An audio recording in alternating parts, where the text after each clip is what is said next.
Hello and welcome to Roll for Topic, a roundtable discussion about topics related to running role-playing games. I'm Chris Salzman. I'm Andy Rao. And this week we are joined by Toby. Hi, I'm here. Hey, yeah. Toby, we brought you on very specifically to ask you many questions and to get your thoughts about mechs in games and tabletop games. I am super excited about this, and I think to kick it off, my very first question, I've been thinking about this all day, is what classifies as a mech? So I'm definitely not like a mech aficionado. Okay. I will start there. Mm-hmm. I was like a Power Rangers kid. Yeah. Which was fun. But I didn't venture into Gundam and Voltron and any of the anime mechs or things like that. Yeah. I just knew the theme for RfT Con. Okay. And as soon as you know the theme for RfT Con, your entire goal is to subvert whatever Andy and Chris's intentions were. Yeah. And find something that fits perfectly, but with a twist. And so for me, it felt like Combiner Mechs was the epitome. Mm-hmm. Okay. Yeah. So the theme this year for the con is "and my axe." So that very famous line from Lord of the Rings. And so I think maybe a couple people are maybe taking that at face value, maybe one or two people, but everybody else is doing stuff that's sort of off the wall. Yeah. So would it be maybe more accurate to say, Toby, you've got a bug in your head about a mech game you want to run, and what do you hope to leave this conversation with? Yeah, I have questions for anybody. I think, okay, we should answer Chris's question. Please. What is a mech? And I think there are a lot of different kinds of mechs. Mm-hmm. You know, there's kind of the traditional Power Rangers mech. There's Transformers, but they're not really mechs because there's nobody inside of them piloting them. Yeah. Does there? I think there has to be a pilot, right? Is that sort of the defined? Yeah. It's some sort of robot thing that a pilot can get inside. Is that the definition of mech that we were comfortable with? Yeah, I would not. I would say anytime you're using the word robot, you are not really talking about the mech genre. Okay. So I think it has to be piloted by a human. I think there's all kinds of scales of suits, and at the bottom end you have something that is probably closer to an armor suit, and at the top end you have your traditional teenager in a skyscraper sitting in the head of a skyscraper sized mech, right? Yeah. So I guess maybe my power loader question is when does it stop being an exoskeleton and start becoming a mech? Is it scale? Yeah. I think, and again, I'm just brainstorming here. I'm not. Yeah. I don't know the answer to these, so please, anyone chime in. My sense is that there is a difference in feel when you shift from the mech being an extension of your body, as in an armor, like an Iron Man suit. Mm-hmm. And at the other end of the spectrum is you have the mech feeling more like the pilot of a aircraft or something, where they are controlling it, but their body. It's not that the mech suit or the mech is enhancing or supplementing their own physical body. They're entering controls into a cockpit dashboard, and the mech is responding. Yeah. And there's lots of space in between those extremes where you do have pilots of these, the teenager sitting in the head of a skyscraper mech who is manipulating a dashboard, but also maybe has their parts of the mech are synced up to their body motion. So their feet, their leg movements or something like that. So in movies, you'll often see the pilot in the cockpit is actually swinging their fist, and then it cuts to the mech mimicking their actions. So there's a middle ground, but I feel at those are the extremes for me. The person basically in a suit, and then the person sitting in a cockpit completely divorced from a physical connection to the mech. Thoughts? I'll throw one curveball in here, which is to say that I don't think all mechs are either completely or at all mechanical. I think you can have organic or partially organic mechs as well. Okay. And that becomes this like syncing of two potential minds that becomes really interesting. Maybe that's not a mech in the traditional sense, but I think it kind of vibes with how I'm thinking about mechs. I think it does. Do you have a source in mind? Is that like a Neon Genesis Evangelion style? I think that there's absolutely like biomechanical mechs. They fit in. They're not outside the mech genre. Mm-hmm. Do you have like a look or a vibe in mind that you're thinking when you say that, Toby? I guess I'm thinking of a little bit like Magitech from Final Fantasy style things. Like it's not really mechs in there, but the idea is that there's this other like amorphous living thing, and the art style is kind of not fully mechanical, and so yeah. And I don't know if it's Neon Genesis. I've never seen that. Yeah, there's a Pacific Rim. I feel like has a little bit of an element of that, of like having to sort of like sync up with your mech or at least your other partner in there. Yeah, and I think it's interesting. I don't think I would ever think of a mech being organic in any way, like like squishy bits and and like a mind and stuff. But I guess there's no reason not to. As it, say like maybe like my touch point for mechs, and the thing that I keep on coming back to is both two video games. So there's Armored Core, the Armored Core series, which is super fun. So I think I played the first one on the original PlayStation. I know there's a new one more recently that I'm sure is better in every way. It's fantastic. Yeah. So there's that one, and then also Xenogears, also for the PlayStation 1. Very unsurprising that I'm going to reference a JRPG from the 90s, but yeah. So Xenogears, right? Like there's also these huge mechs, and that game specifically plays a lot with sort of scale of like you're fighting as humans and then also fighting in your mechs and kind of going back and forth between those things. But yeah, but those are very much like mechanical stuff, right? Like, and it's your giant mech in Xenogears, right, can do like karate moves and, and things along those lines. Whereas like Armored Core, it's like, well, yeah, it's a big mech and it's got a lot of big guns on it and can move real fast and that sort of stuff. Yeah, there's a sort of the Japanese style mechs tend to be more, not, there's exceptions all over the place, but they tend to be like more graceful, and a fight between them is more like watching them kind of dance around. There's lots of spinning. There's a million missiles, spiraling around. And then you have your Western style mechs, which Armored Core, well, not a Western thing, is a very Western style mech thing. And that they're like tanks. Yes. They're tanks. That's like the BattleTech style as well. So yeah. Here's a question for you guys. Since this conversation, we want to tie it to doing this in a role-playing game. So what, Toby, you're the one who's going to be running this game. What is it about mechs that makes your idea more fun than like any other type of vehicle or device? Like why would your idea, why would it be less exciting if everyone had a tank that they were driving, or even a fighter jet that they were fighting? Like, what is it about mechs that's interesting? Yeah, I think there are a couple of pieces.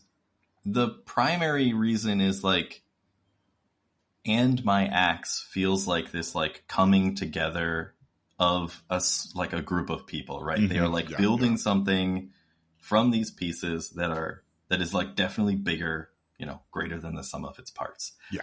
And that feels very combiner mech to me. And so it's not going to just be a mech game. It will very specifically be a combiner mech game. Yeah. Like Power Rangers, which also brings in the second piece, which is, I think, among, our friends, like there's a lot of nostalgia around that. Yeah, franchise or like at least some variant of that franchise. That's actually, I want to just interrogate that real quick. So I think, Toby, you and I are around the same age. So like I am also a Power Rangers kid, although I remember very distinctly, I think it was 5th grade, like suddenly Power Rangers was not cool anymore. And like you did not dare mention that you watched Power Rangers, even though like everybody went home and watched Power Rangers. Yes. It was just like this moment. I remember it being like, like we would go play Power Rangers after watching the show. Like we'd watch it, go outside and, pretend we were, Power Rangers. What is it about that age? Like I was going to say, what is about that age? You will like literally go to school, and yesterday you were all talking about G.I. Joe. Yeah. And today, when you mention G.I. Joe, somehow everyone else has gotten the message that it's no longer cool. Yes. You very quickly also be like, I hate G.I. Joe. Right, yeah. Exactly. I think it's one kid. Yeah. Who's One kid got like a personality that becomes this like divisive piece, right? It's like, oh, Johnny doesn't like G.I. Joe anymore, so I definitely don't like G.I. Joe. It's not cool anymore. Yeah. So okay. Yeah. All that to say, so Andy, when we both say like, oh, we love Power Rangers, we're Power Rangers kids. Like, what's your reaction to that? Are you just like, that's baby stuff for kids, or? No, not at all. I'm a little older than you, just old enough basically that I was too old for Power Rangers when it really hit the US big. And so I don't really know, did they combine, the Power Rangers combined into a big Mech? Okay. Megazord. Yeah, they each have sort of their own little their own little mech, and then they combine into one. Are they a humanoid dinosaur mech? It's awesome. Yeah. Okay, so they're like humanoid mechs. But then they combine into like an animal shaped mega. Yeah, they're dinosaur individual mechs that combine into a humanoid Megazord mech. Okay. See, my reference for this is Voltron, because that was what was big when I was younger, and they all have dinosaur shaped mechs. Small. I mean, they're still huge. Like they have lion mechs that are huge already, and then they combine into like Voltron, which is like the size of a space station or something. That is my like go-to. And I also was like really into Transformers when maybe copying Voltron, I don't know, something was in the water at the time. All of a sudden there were a bunch of types of Transformers that could combine into a large Transformer. So, but Voltron is what I think when I think combiner mechs. Yeah. And I'm sure there's other ones like someone else is going to be screaming about, like from, from 1986 to 1987, there was this amazing show that no one ever talks about. It's like, it's fine, right in. But what I mostly, when I think about Voltron, and I probably think about Voltron more than you might imagine. I imagine you think about it. I think about like what I remember of it is obviously like the cool mechs, but I remember like this pace of like action that it had, which was different from like battles in any other like cartoon type show at the time. And that is like, because every episode they would all try to tackle the problem with their lion mechs, and they would like all be defeated. Then they would combine into Voltron and they would make some progress, but then they would also hit a wall even as Voltron. And then at the end of the episode, they would always like use their mega weapon, which was Form Blazing Sword. And then that would insta-kill whatever the problem was. And even as a kid, I was always like, why don't you just go right to that third stage instead of 10 minutes of getting yourself knocked around in these sub forms? But it made for, I mean, without that, and it was part of the fun of the genre, was like, okay, these are the steps that this story is going to go through. First, we're going to have this like little narrative moment where they try in the lions and they fail, and then they go to the next one and they almost make it, but then they hit that wall, and like, yes, here it is, the payoff for this whole episode. And I just wonder, I'm not saying you need to copy that pacing in your game, Toby, but I do wonder, what types of like narrative pacing could you get out of combiner mechs, that you couldn't do if everyone was just in an Iron Man suit having the exact same battle. Toby, would you say that Power Rangers follows that exact same formula? Because I think it does. Like almost. I think that there is an important piece of the Power Rangers like formula, which is that human problem, that it always starts at school. And there's always this like very small personal problem that's like a B plot or something. But it starts there. Does it affect their like the resolution of the A plot? God, I don't know. But like barely. I mean, it's the same thing. They get to the point where they they're the Megazord, and then they But there is always a kung fu fight as the human Power Rangers in their Power Ranger suits that happens first. So that's like the karate fighting that happens. Yeah. And then there's a transition to the Dino Mechs, which then, of course, aren't enough. Yes. And you have to go like, full Megazord. Yeah. And it's not like a discussion about like energy usage or something like that. They're not like, oh, we got to like, conserve this. It's the same thing with Voltron, right? Like you hit the point where it's like the only thing we can possibly do is use our ultimate weapon. And like, everybody's cheering because it's like, finally, we're going to do that. But yeah, I'm with you. Like Andy, like there is something about that pacing that is like really, it's really fun, right? It's just enjoyable. Like this escalation to the point where it's like, okay, well now we can do it. Yeah, I think one of the things I've been thinking about for my game, and maybe we can talk a little bit about that, and then possibly transition, because I have a bunch of like design questions, like RPG mechanic design questions that I actually want to tackle. But as far as the pacing goes, I do want there to be a phase where it's not like, why don't you just go Super Saiyan or Megazord, or Voltron or whatever. Yeah. Like there needs to be something that each of the individual mechs can bring to the table, or something to overcome that must be overcome separately. Like they have their own parts, or there's something about the way movement works that like, if you were to come together, there's like too much mass in one place, or I don't know, something that would make that not the right choice. Yeah. So let's then, we can still talk about this more thematic level stuff, but let's move into your kind of design. I know you want to get something practical out of this discussion, Toby, not just a lot of like of brainstorming about why mechs as a genre are fun, right? So like throw out I have some questions for you, but I want to hear your questions first. Yeah, so I'm trying to figure out the right system, and I've been trying to figure this out for let's say a week now, maybe a couple of weeks. And I've reviewed a couple of systems, and I have some motivation, and I have some goals for like the system that I want to run. We can talk about either of those things. So tell us about some systems that you have rejected as not fitting what you want. And obviously, we're not slamming those systems, but like, yeah, they have their place. They're just not at this table in this particular event. So I've looked at 4 systems so far, and I think I've landed on one, kind of. Okay. But the first system, like you talk about running a mech game, and Lancer comes up. Yeah. Which I've never played, but I did a little bit of internet searching to figure out kind of what this system was about.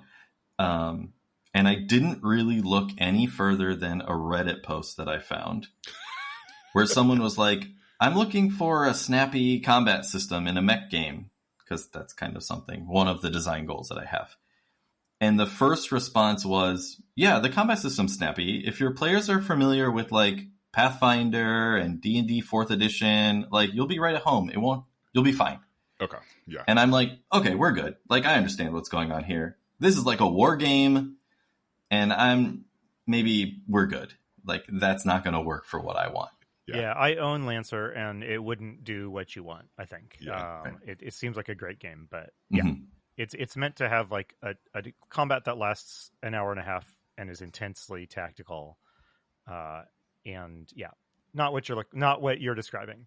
Right. So I since went and like looked up, like a YouTube video review, and, there's like cover is a thing, and like putting up shields and like building terrain. These all become like features. And so like moving around that terrain on a hex becomes a really core part of the combat. But it did seem like maybe a character creator's dream. Like if you want to build a mech, like Lancer has a vision for, or a way to make your vision, to bring it to the table. Yeah. I've got a question about that. Are you hoping to design a game where like a lot of those questions are answered ahead of time? Or are you trying to design a game that like leaves some openings, right? So like I'm thinking like, okay, so Power Rangers, right, very distinctive style, like, you know, like everything sort of like there's Dino Mechs, right, everything, you know, combines like that. Do you want to have all that defined ahead of time, or like do you want to leave some space for like, okay, like what's the thing that all of your mechs are? Are they dinos? Are they, you know, lions? Are they fish? Like, you know, like, are you going to leave that conversation up to the players, or do you want to have that set beforehand? I think I have kind of a strong thematic vision. Okay. That, like, I will maybe, I think it's just with the time constraints of a one-shot at a con, you really need to bring, I think it behooves you to bring pre-generated everything. Yeah, agreed. And so, you know, maybe they're like the visage of their mech could change a bit, like as long as it fits within the theme. But like, I'm going to bring as much of that to the table so we can like get into the that's the way I approach these con games. Okay. Chris, did you throw out fish as like a mecha theme? I did. And okay, that was just by accident, but now I'm just thinking about it. Like it's just like, okay. That is an untapped market niche as like fish themed mecha, I think. I know. Like, so I'm going to totally go on a tangent. My daughter and I have been watching this show called All the Sharks on Netflix, in which they send diving teams down to take pictures of all the sharks, and they get points based on how many, you know, like it's like rarity, right? Like, so they find a really rare shark and they take a picture of it. But like, it has me thinking about sharks, like in an actual way for the first time in my life. And like, there's just such diversity there. I mean, like you could have a lot of fun piecing together like a mech from random fish, you know, fish and stuff. Yeah. Like I'm just thinking, imagine like a puffer fish and a manta ray and like, a hammerhead shark and all this, like how would they combine? To continue this like absolute tangent, I was on a trip last week, stayed in a hotel and turned on the TV, and there was a show maybe on Discovery. I didn't actually watch it, but maybe 5 minutes. And I think it was called Frankenshark. Okay. Where they have like prop designers. Yeah. I think I could be getting I could be pitching a new show based on the 30 seconds I saw of this. Yeah. But there's a few people around a table who are like, okay, what if we took this piece from this shark? And what if we took this piece from this weird fish? And we like put it together into like a Frankenshark and made one, like an animatronic one or something. Oh my goodness. That's awesome. That's like a 30 Rock show. 100%. Yeah. Okay. Anyway. So Lancer, great game. Out of the picture though, because it's maybe a little bit too tactically focused for you. Yeah. Is that a good way to say it? Yeah. So what else was on your list that you gave consideration to, but they didn't make the cut? Yeah, I looked at Tiny D6, which has a mecha evolved. I can't remember exactly the name. Kind of like a mecha kaiju variant.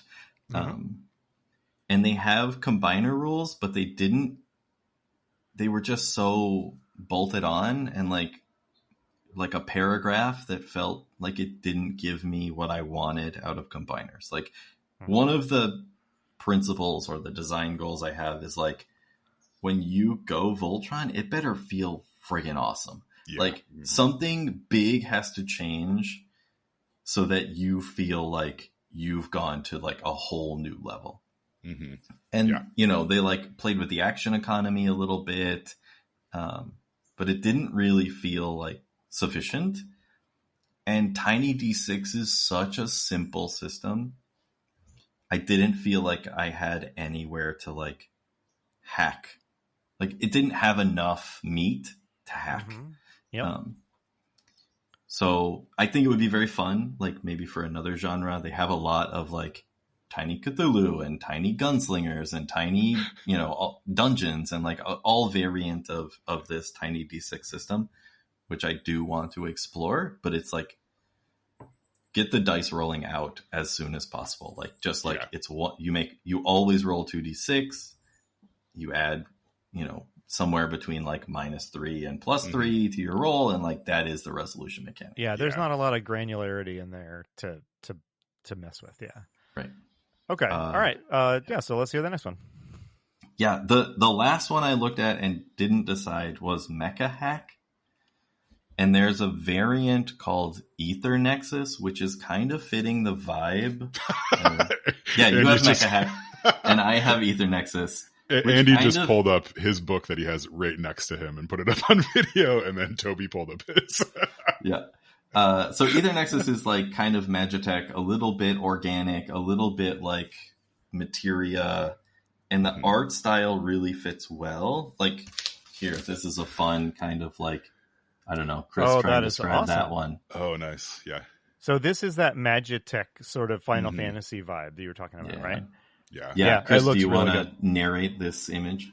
It's a little grainy, but it looks like a centaur almost with like a flaming head, crazy crazy antlers going everywhere, and then like some sort of floating bow as well. Yeah. Like it looks really rad. Yeah. It looks like the combination of like organic and mechanical comes across.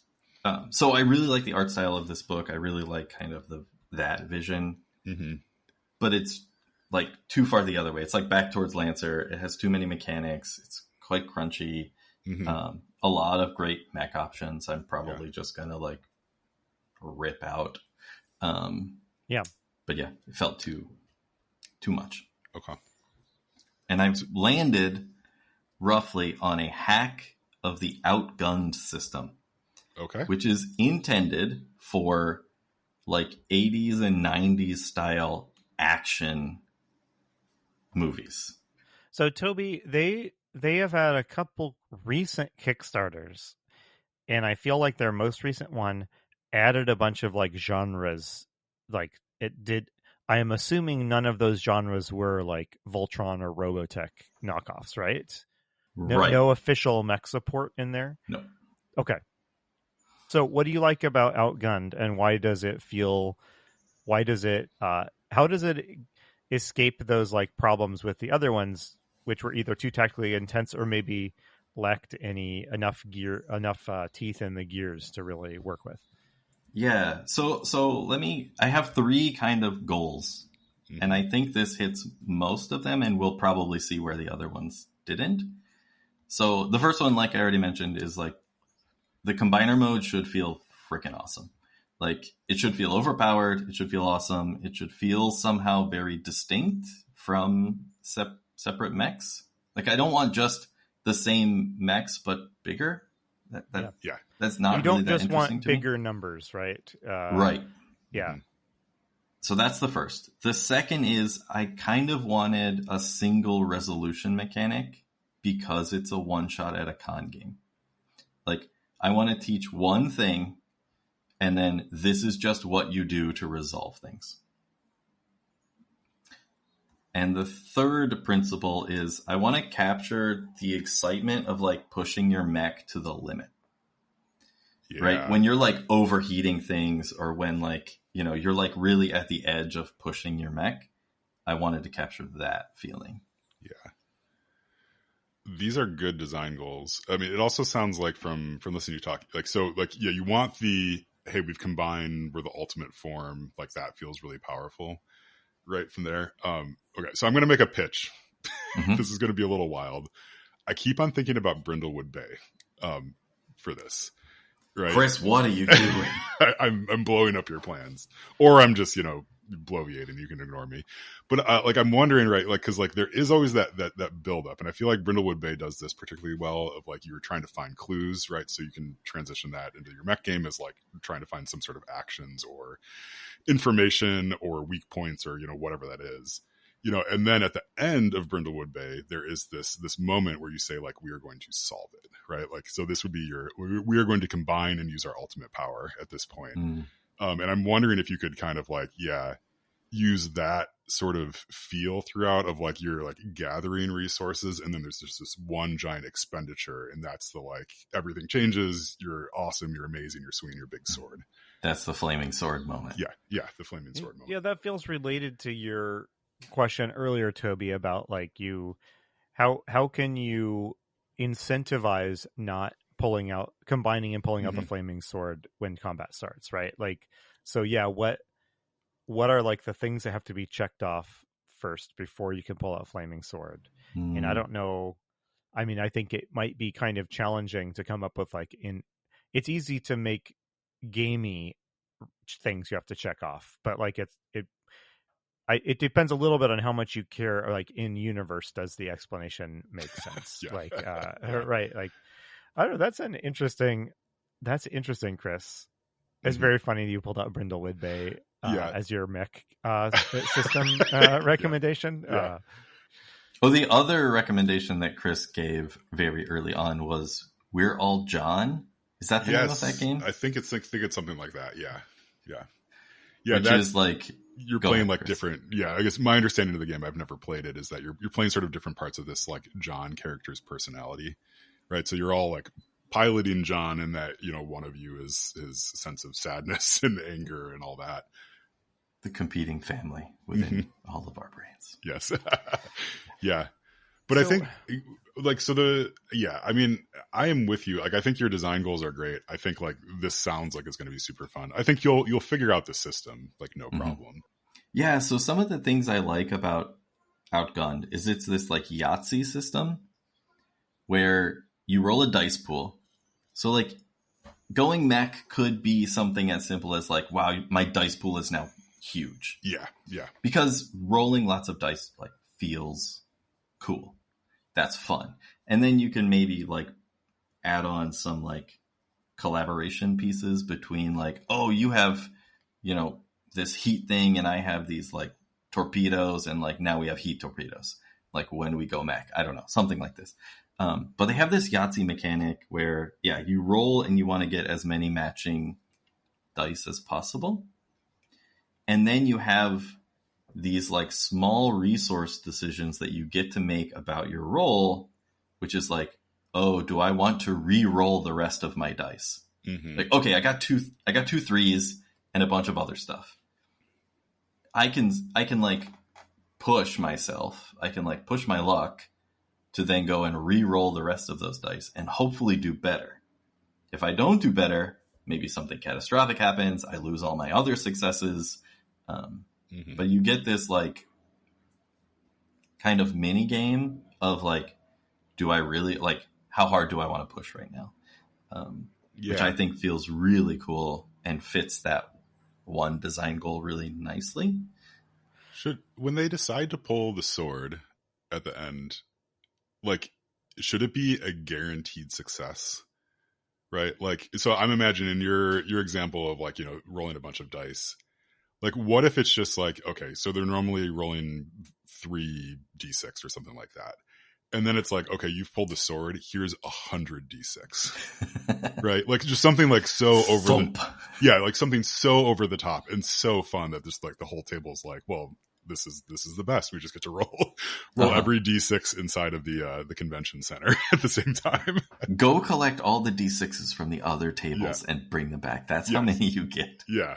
If this were like, in this case, you want people to experience the joy, I think, of forming Blazing Sword and rolling D100 or 100 D6 rather. I feel like, if this were a different type of game, they would be incentivized to solve it while using the least amount of resources. Like if this were like a video game fight, you would have the incentive of like, I've got to try to get past this like tough combat without using my like limited, my one use turn into a super mecha option. And so some of the excitement of that encounter is like, well, yes, I could shoot the BFG and clear everything in the room, but like then I wouldn't, but I have this incentive to save that for later. So I'm going to see if I can kill all these things with like the low, like the common low end weapons that I've got at my disposal or something like that.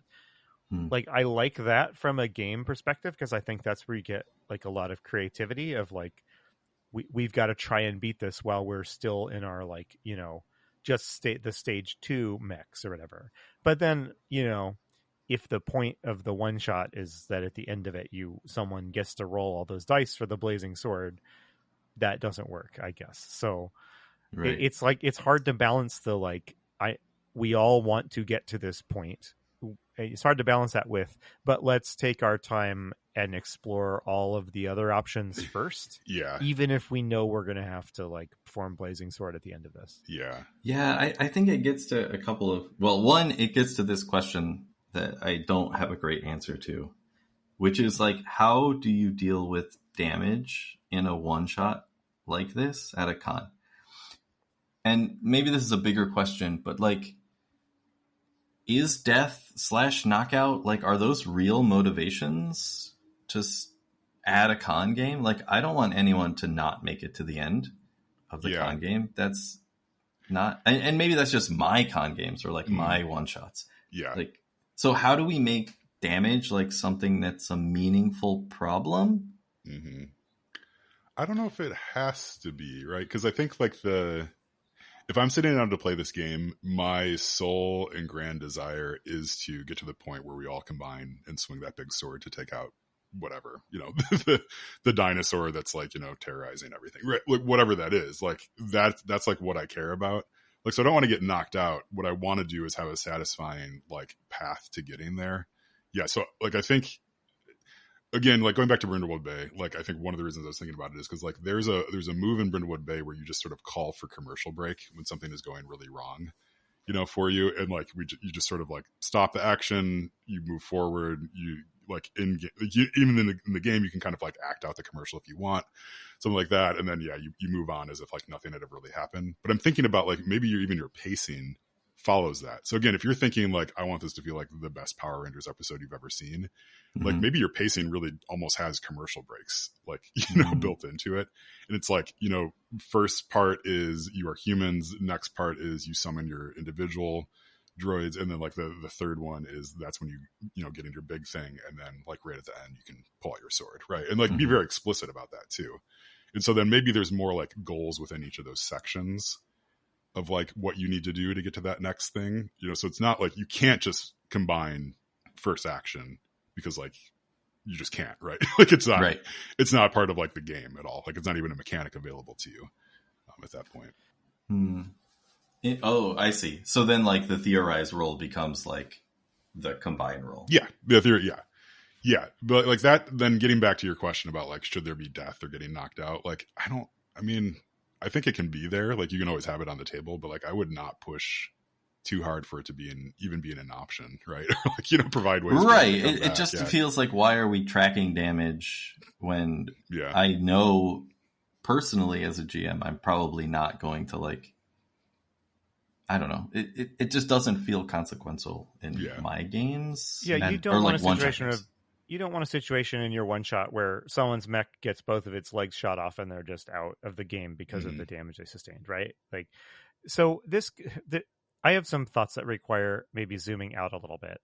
Like, so one thing, and this is your game, not mine, but like one thing that would be important to me in a mech game is that most of the like actions and consequences are experienced by the player character rather than like the machine, the collection of stats that they're encased in.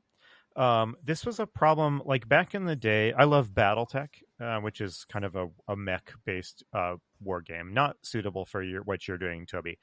But there is a role-playing BattleTech role-playing game, and like we always struggled with it when I was a kid trying to combine the role-playing with the BattleTech war game, because like the BattleTech war game is about making like these tactical decisions, inflicting damage to the other person's piece of equipment, basically.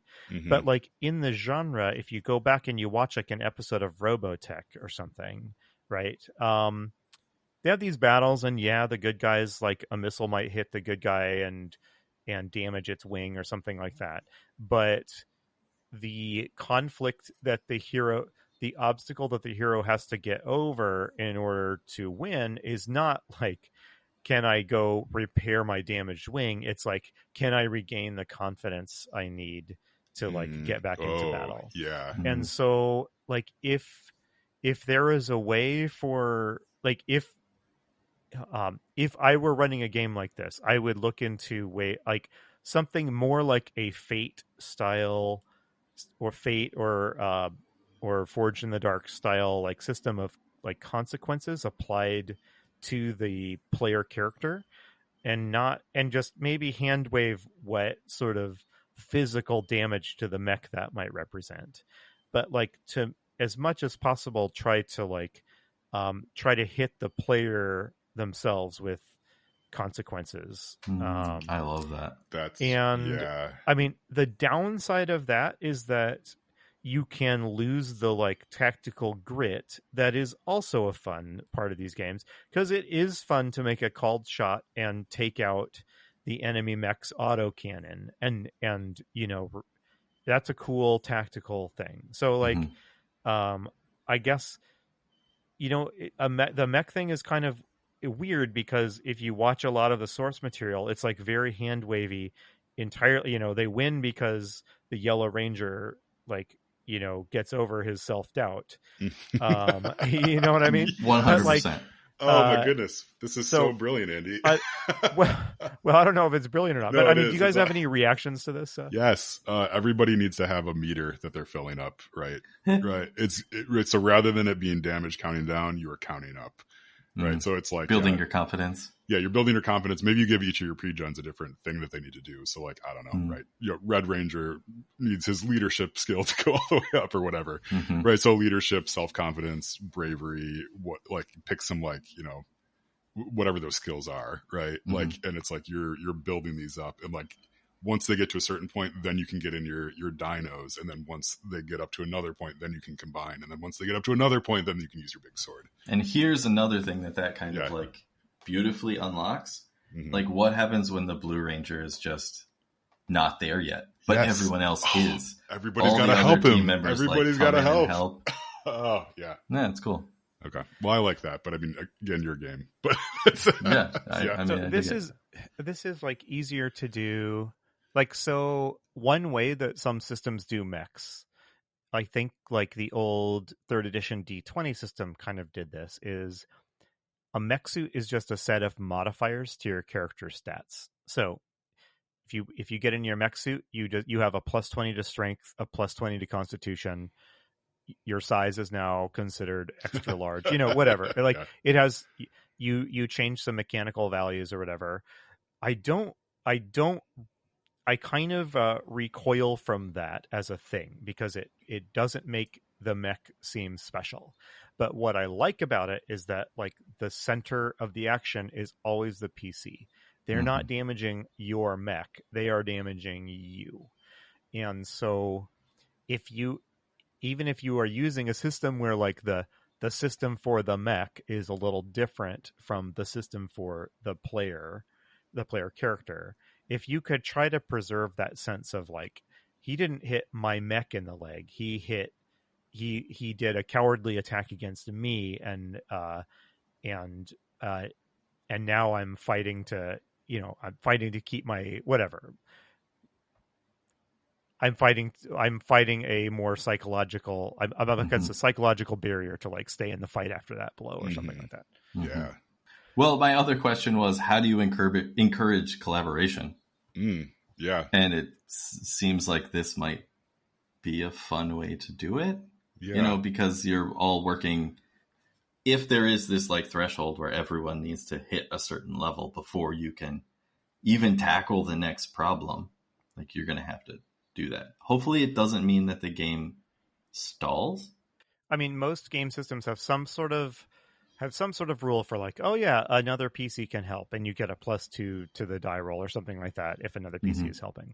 One thing I've seen, I think like Savage Worlds does this. I've seen some games where they set the thresholds for success so high, like the required threshold for success so high that one player will never hit it. Like I'm mushing a bunch of systems together in my head, but like in Savage Worlds, maybe you can't inflict a wound on something unless you do X amount of damage to it, and if you don't do that amount of damage, there's no effect to your attack whatsoever. And those systems, I kind of like those. Fate does this, where it's easy to set something, make it too hard to do unless there's help from the other PCs. And as long as that help is something that asks a little bit more of the players from like, oh yeah, I'll help him out. As long as then I think, I don't know. I mean, I think you could just really lean into like, there's no way you'll penetrate its armor unless unless at least two of you are teaming up in some way that like passes the GM sniff test. You know what I mean? So I don't know. I don't remember what like Outgun's like help system is. It's probably something pretty simple. Like if you're helping, you get an extra die or something like that. Yeah. But I don't know. I might look into like making that such a mandatory feature that like literally every round it's mostly one person doing the attack and everybody else brainstorming ways to like support it. That's how I might think about it. That's interesting. Yeah. I mean, because what you wouldn't want is in a situation like that is like all 5 people taking pot shots and no one doing anything. Right. Yeah. Of course. Yeah. So, very fun. The other thought that I've been having, right? So if you're thinking about like, okay, like, you know, you're thinking about like, how do we not just have them go straight from, hey, we're humans to now we're in the big combined thing, is like, if there can be like goals that they have to do that are on the opposite side of the state or the country or the world or something like that, where it's like, okay, we really need to send 2 people over here and 2 people over here to do something that's coordinated at the same time. I don't know what that is, right? There's some sort of shield. Stand on the platforms. Yeah, there's a shield that like, you know, came down around the planet and we got to get that back up. But we need to, everybody needs to go to a different place. And I think that could be another way to kind of, build that like, okay, we all have to do separate things at the same time. Right. And then you get the added advantage, which every GM loves, is the party gets split. So it's like, you know, what could go wrong? Can we talk just for a really quick minute? Yeah. What are some like complications you could add to an action sequence in the mecha genre that you couldn't throw in other genres? So there are a couple that come to my mind. Like one is some kind of like malfunction die or like mechanical malfunction that you can get anywhere there's technology, right? So like if you have a laser pistol or something, that could malfunction. Yeah. The other is like if it's this sync, like mental sync that you have to do with your mech or with another party, then like that can become compromised. At those the are 2. scale, at the scale you're fighting, there's a terrible movie called Robot Jocks that I watched sometime when I was a kid.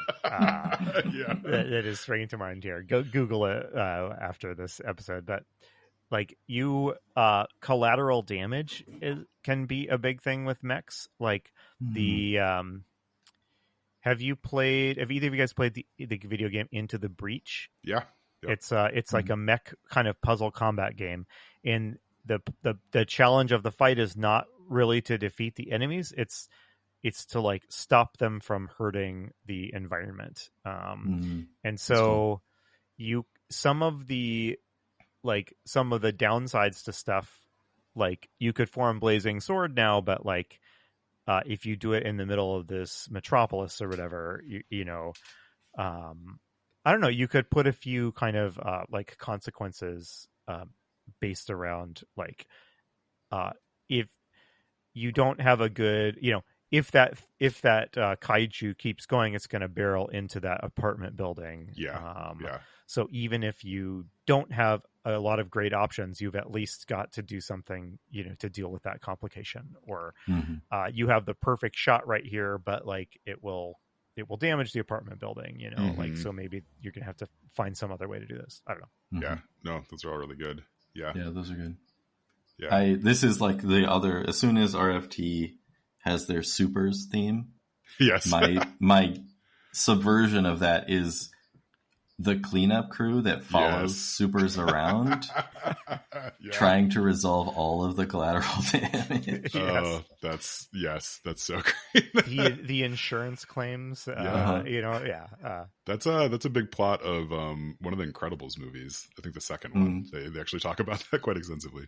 But yeah, no, I think that's a super fun idea. I mean, you could even do that sort of within this. It's like, like who's going to clean up? Like, I mean, it's like that might be almost a fun epilogue. Is like, okay, cool. So you killed that monster. Like, now you got to like go haul it and dig a big grave and that sort of stuff. I have one last question for you, Toby.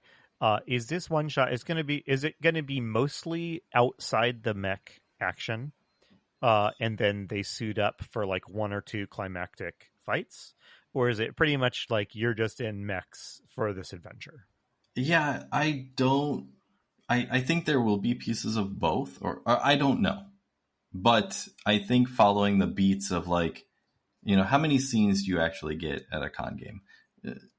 One like beat two or three, right? Right. Like one beat outside of the mechs, one beat in individual mechs, and then one beat at the Megazord. Mm-hmm. That sounds about right. Yeah. Well, here's the one thing I do expect from you is that sometime at the convention, somebody is going to like stand up on their chair and scream something along the lines of "Form blazing sword" really loud or something. If there's not an in unison chant of that, whenever they switch to their final mode, there has to be some sort of group activity. I think a chant or a battle cry that needs to happen. Yes, yeah. That is so outside my comfort zone, but for you, Andy, I'll try. I mean, you don't have time to do this, but you should also consider like 3D printing little minis that can then snap together so they can have have a visual representation. But have you gone down the mech mini rabbit trail, Toby? Mech miniatures? Like, okay, I have not. Yeah, no, okay. I won't. Yeah, that's good. All right. Well, we need to wrap it up there. This has been a super fun conversation. Thanks, Toby, for coming on and letting us, have lots of fun ideas about mechs. I'm really looking forward to your game. Yeah, I hope this has been practically useful. I mean, I think Chris and I's instinct is less like, let's solve this problem, and more like, what are all the ideas that this problem suggests to us? Like, that's how you start, right? Yeah. Right. Thanks for noodling with me. It was fun. Cool. Sounds good. All right. Well, we have been Roll for Topic. We're part of the Roll for It Media podcasting network. Our sister show, The Splat Book, is back. They just did an actual play, which I have not quite gotten a chance to listen to yet. But it is James's game. It's James's game Net Crawl, which is really fun. I'm looking forward to it. I think he's also going to run a game of that at the con. So again, I'm hoping I played a game of it at last year's RfT Con, and it was super fun. Yeah. I'm looking forward to it. Again, we have this problem every year with the con where it's like, I just actually want to play in every single game that's submitted, but I don't know if we'll get to. So I think that you should definitely go listen to them. You should also go listen to Zombie Strains. They're in season 2. This is with Andy and John. Super great. Andy, do you know what the latest episode is? I'm going to put you on the spot. The latest episode that will have aired when this goes out is, I think, Voodoo Island. Okay. All right. Yeah. Not a great film, but enormously fun to discuss. Yeah. It sounds like from the text message and stuff I've seen, like Andy and John's, like, I don't know, floor for quality has just shifted dramatically. Yeah. So they're grabbing onto anything that's fun in the zombie universe. Cool. The secret is it's all fun, and I love it all. And I just have to sometimes pretend that I'm upset by the low quality of some of these films. But let's be honest, it's all good. You love it. Yeah. Well, again, thank you, Toby, for coming on. Really appreciate it. But I've been Chris Salzman.